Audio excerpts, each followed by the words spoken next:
A graduate of our department from 2012 and now a meteorologist at AccuWeather. So thanks for coming, Tyler. You're welcome. Hopefully, maybe you have some good news. What good news? There's never good news in the weather department. It's unique for me to actually be discussing United States weather. I am primarily focusing on in Europe. That's a role that I have taken over within the last, I would say, since July, so 6-7 months. But every once in a while in the wintertime, they throw me back in, and every time I'm in the United States, there's always winter weather to worry about. So that's why I blame this weekend storm on me. We'll begin off with, we're going to first talk about the United States weather, and then we're going to go across the pond, because the storm that's affecting us here this weekend is going to be affecting the British Isles and Scandinavia in a more impactful way earlier next week, just to show what storms do there in the wintertime compared to what they do here. So first we're going to start off basically a 500 pattern. Basically, as we all know, we have the also lovely trough over us, the ridge out in the west, and then if you continue across the pond over to the Europe, basically what's been happening there is they've had a ridge set up over Eastern Europe and Western Russia. They've been relatively cold for their winter, for much of this winter, and so they're finally actually beginning to warm up.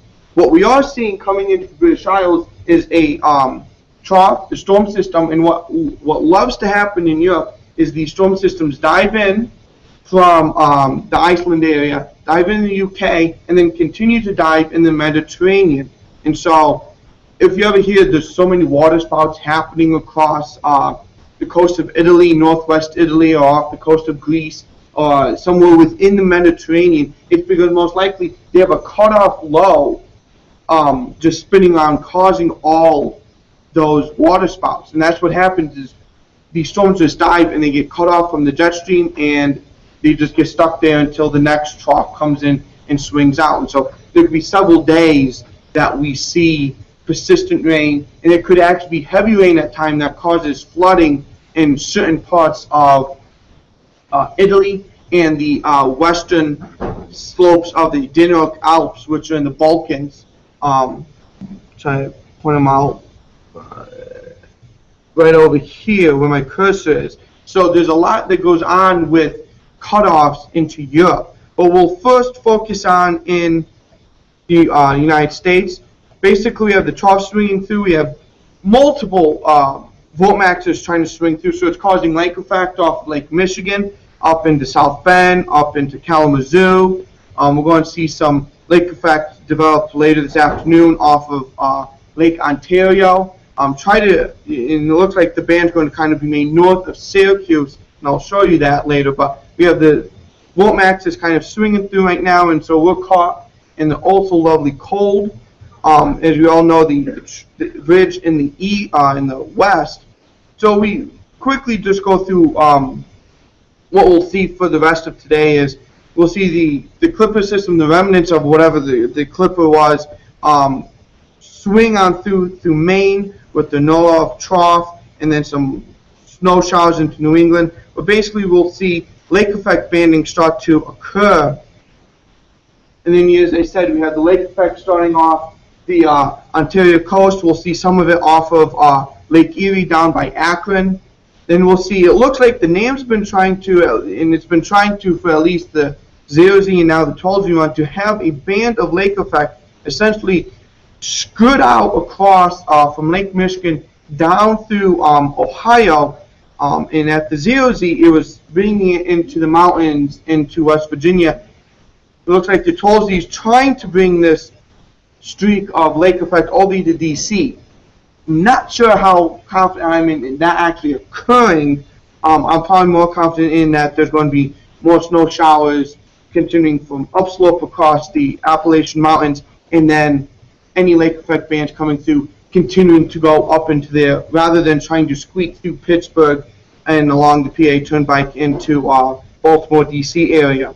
So the real main question then as we go into the tonight part is going to be the cold. As the forecast AM shows you, we start to break up.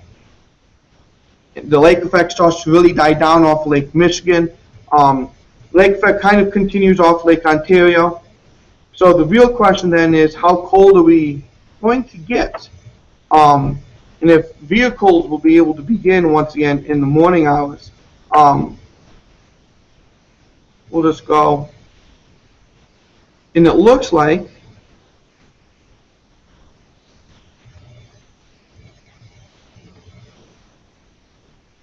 the 4K AM is trying to bring in the negative teams into much of northern and central Pennsylvania, up into the Adirondacks and western New York.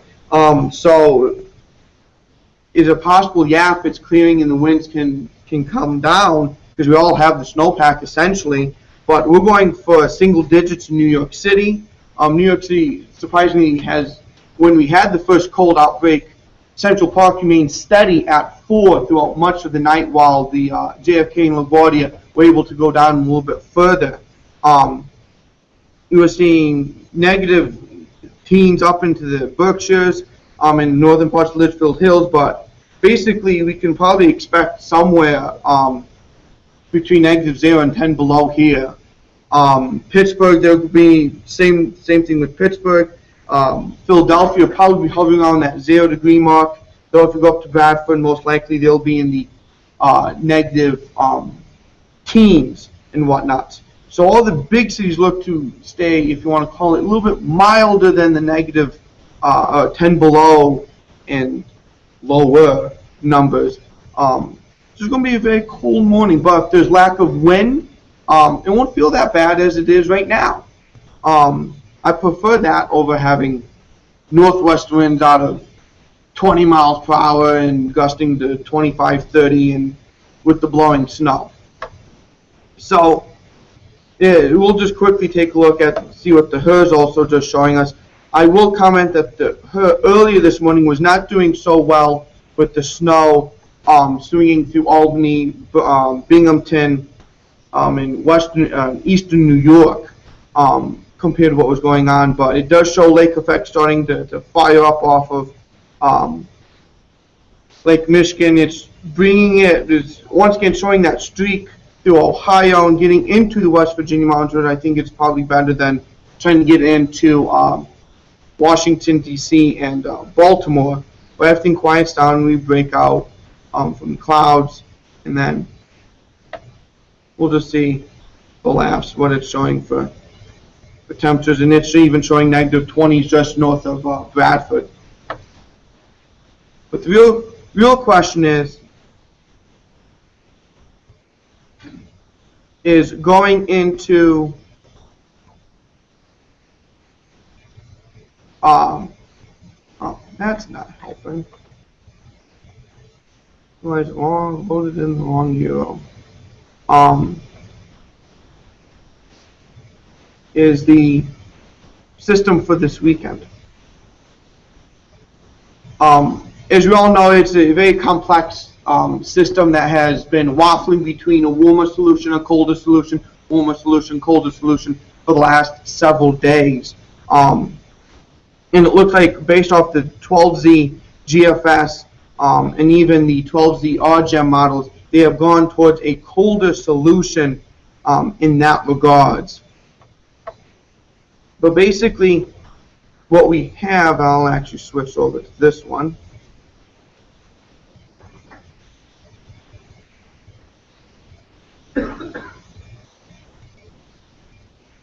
The 500 pattern, we'll quickly discuss that before we go off into the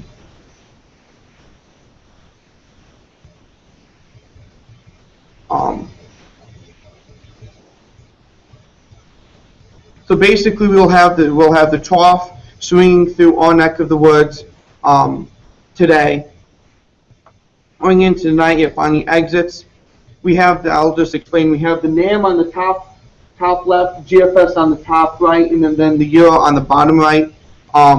In my way, I found this is the new animator on AccuWeather. I found it to be very useful. It's cleaner than the old one that we currently have up there. And also, if you forecast internationally, they have timestamps. So when you go, not timestamps, time zones. So if you go forecast in Asia, you can quickly change your time zones. So you don't have to do the conversion in your head, especially if you're forecasting in like the Middle East or into India or Pakistan, where the time zones there are a little more funky.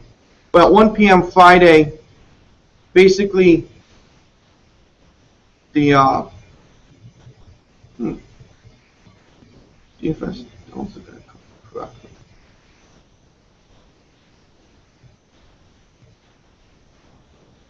Basically we'll have the trough is out, will kind of become zonal, and that's what's going to allow us to break. It's going to be two pieces of energy coming together in the plains. That's going to be creating our next storm system. So maybe everything has loaded in. So 1 p.m. Friday, we have our Vortmax trying to, at least on the GFS and even on the NAM and on the Euro, all kind of streaking into the northern Rockies. And then as we progress into Friday afternoon, continues to streak in, and basically we'll have a positively tilted trough digging in on all three models. Have the positive trough digging in, and then that's kind of what's going to be leading in. Is we're going to have one Vortmax kind of stuck out in the Western Rockies as the parent or the main part of the trough just digging in.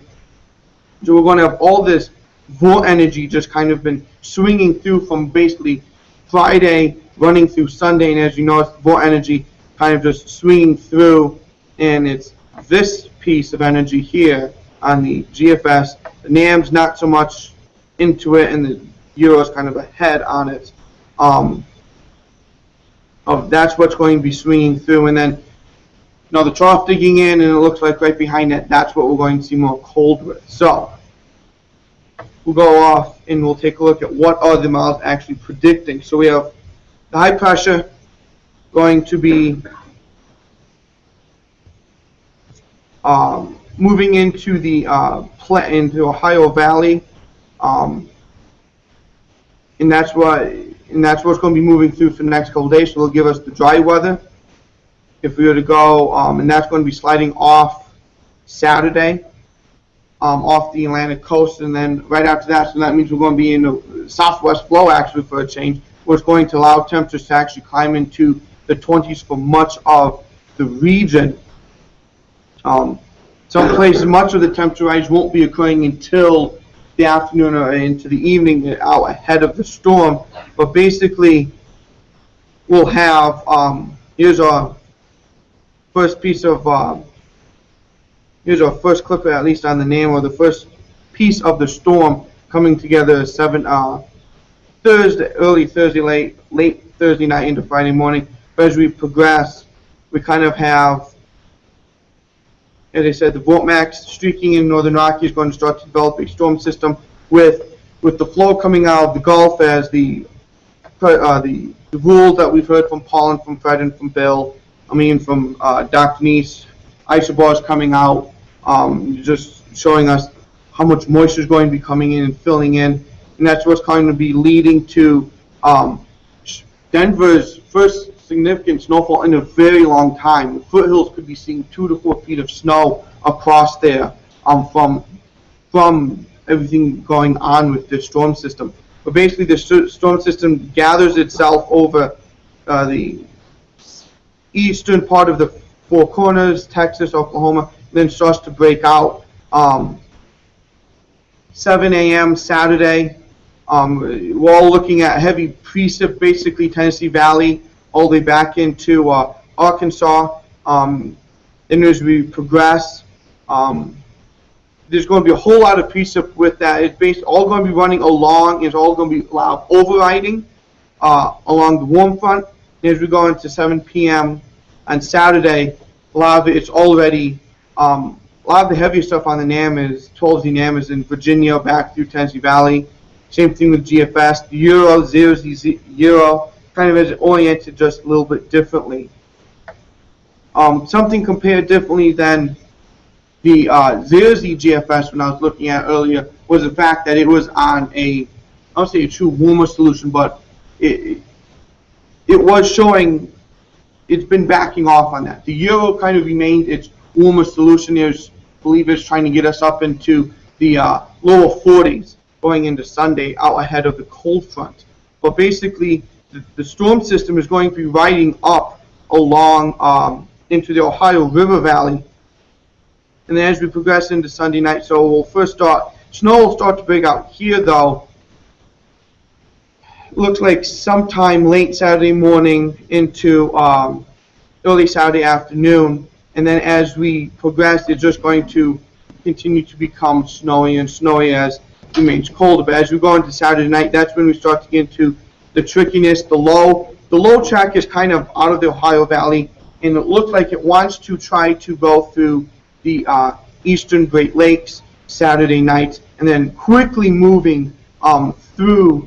The low is going to be north of us, looks like, late Saturday night. And Sunday, it looks like we should just be dealing with lake effect, well, not really lake effect if the lakes, there won't be as much lake effect going on as earlier in the season compared to what the models are trying to show here. But all of them, if anything, they have sped up the storm in regards to what was going to happen. I remember looking earlier in the week that elongated, lasting for several days.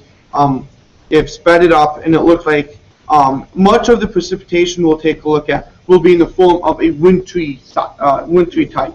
Much of it looks like when we do rise above freezing and get close to 40, it'll be anything but drizzle, or maybe a period of light rain going forward. But as we go into the rest of the day on Sunday, as I said, it looks like the cold front's pushing through the I-95 corridor on Sunday morning. All of them relatively have that same idea. And then Sunday afternoon, cold fronts off the New England coastline through down into the southeast. So the next thing we'll take a look at is then we'll just do a little closer up view of this.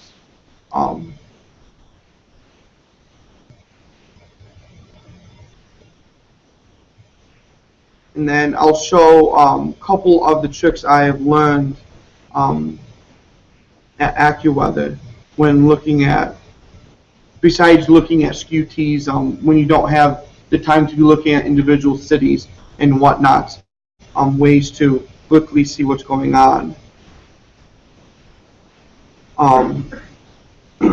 So once again, the NAM will be in the top left, GFS in the top right, the Euro will be down in the bottom left.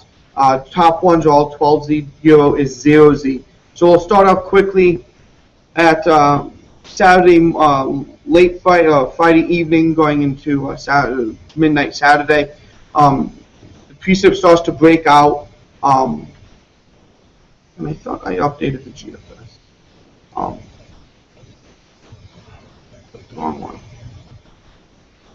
Break out across the Ohio Valley, into the southern parts of the Appalachians, and we're going to, and I'll once yeah, that's better. And then by 7 a.m. it's going to, at least according to the GFS, and that's kind of been the case, is that the models have been kind of slow in breaking out precipitation. It seems that we've been a little too slow and a little too lagging in when things are going to begin and end. So the GFS fast time I'm actually okay with, of stuff trying to break out in Pittsburgh closer to around 7 a.m. In State College, it looks like probably closer towards sometime between 10 a.m. and noon. By 1 p.m., stuff should be breaking out into Philadelphia. The NAM will concur. The Euro is just a little bit slower with that, but based off of the bias of things being, the models being slow in terms of timing, I buy the more faster solution at this time with overrunning precipitation. But notice that both the GFS and Euro keep the heaviest to the south of us. The Euro tries to, as we move towards Saturday afternoon, evening, tries to bring it up into Pennsylvania.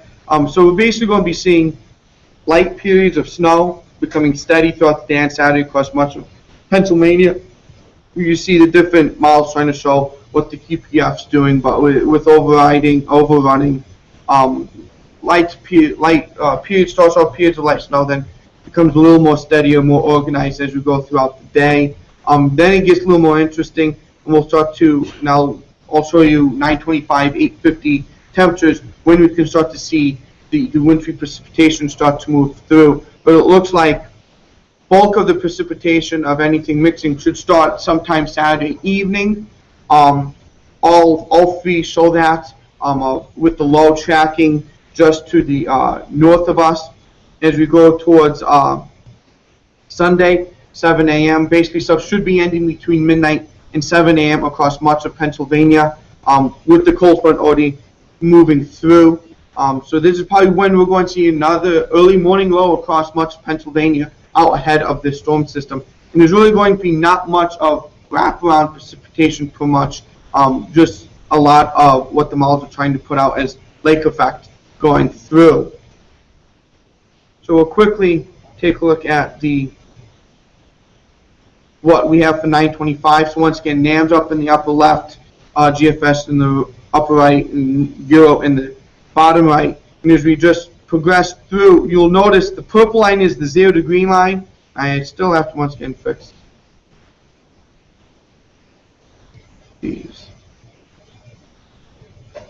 The purple line will be rapidly approaching northward throughout the time, and I will actually, as that loads, quickly check out one of the tools that we've come to use at AccuWeather a lot is the RGEM. And the product that's here, I like to use a lot, and a lot of us forecasters like to use a lot. It gives some of a NAM high-res solution for I want to say for 5 days, for the first couple of days, and then it breaks out after that, and it goes basically like the her every hour. I'll basically start this 20th. So tomorrow 10 a.m. our time, and then we'll just progress. Watch the snow starts to break out across western Tennessee. There's a wintry mix back into Mississippi and Arkansas, so they will actually be getting into the fun as well, with the coldest being all the way down into Florida. For lows tonight in parts of Florida will be in the teens in northern parts of Florida. So they're going to have some, they're not used to that, I believe. But so they'll see some wintry mix happening across the parts of the northern parts of the deep south. And then as we just progress on the RGEM, snow transitions to a wintry mix, as I've stated several times to many different people. If it's going to be freezing rain, but if it's a moderate to heavy rain, it's going to have a hard time to freeze, because the rate of rain coming down is greater than when it could actually for the ice to develop. So it could be just if it's a moderate to heavy rain, it could just be raining with ice slowly trying to develop. But as we progress, we see all the different, what it's trying to do with the precipitation types and where we're going to have the wintry mess. So it looks like the Smoky Mountains on the western side are going to be a very icy mess all the way up through, looks like into the just north of St. Louis metro area, and this is as of 5 a.m. on Saturday morning. Snow looks like it even starts to break out across western Pennsylvania at that time.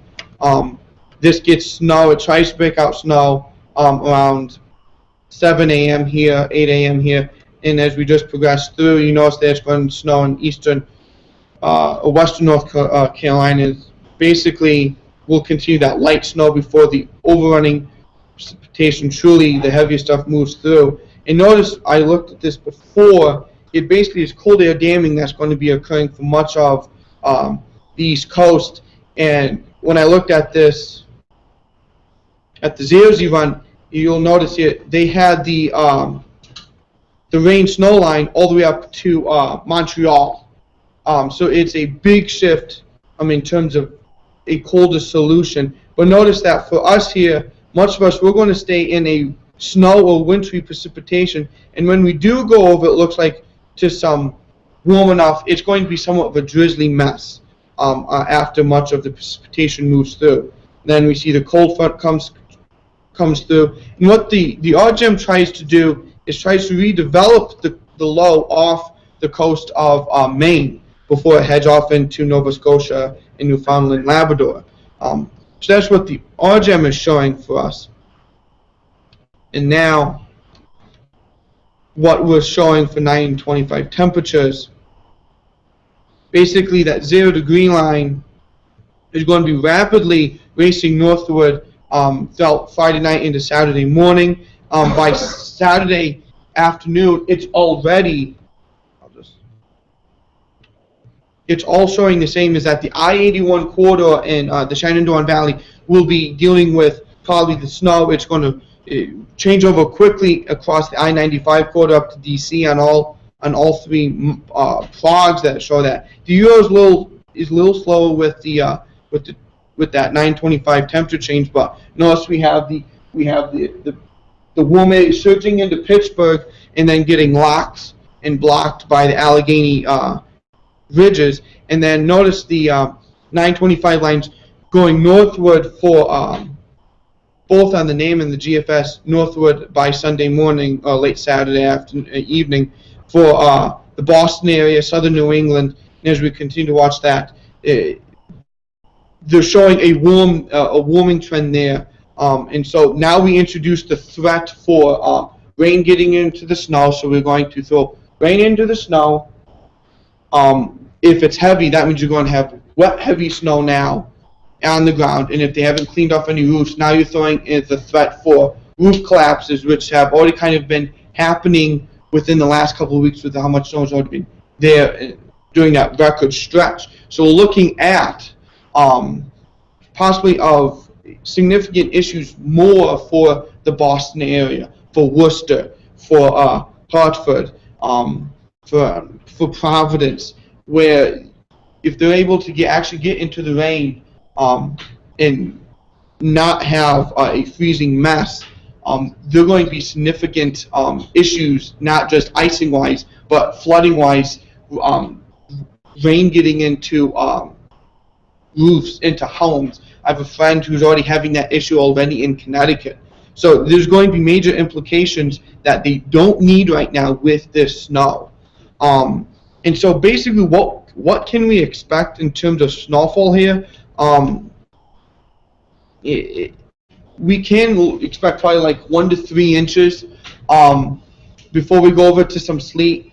We always joke at work is that if there's any warm nose on the models, doesn't matter which model, doesn't matter which one we're preferring, which one we're discarding, but if there is a warm nose coming in, it's going to happen.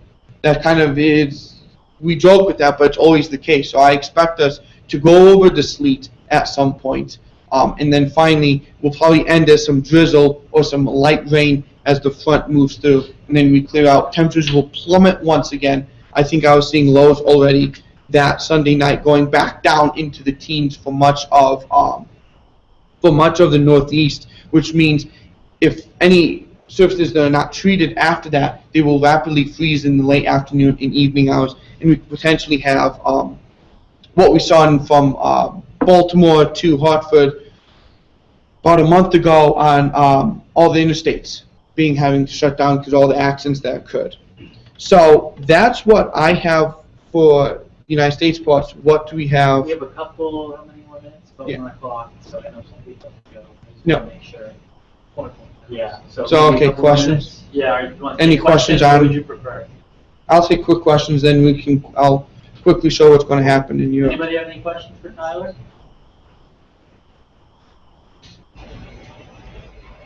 All right, I will quickly fix the GFS here, and then we'll quickly show you the storm system coming in here.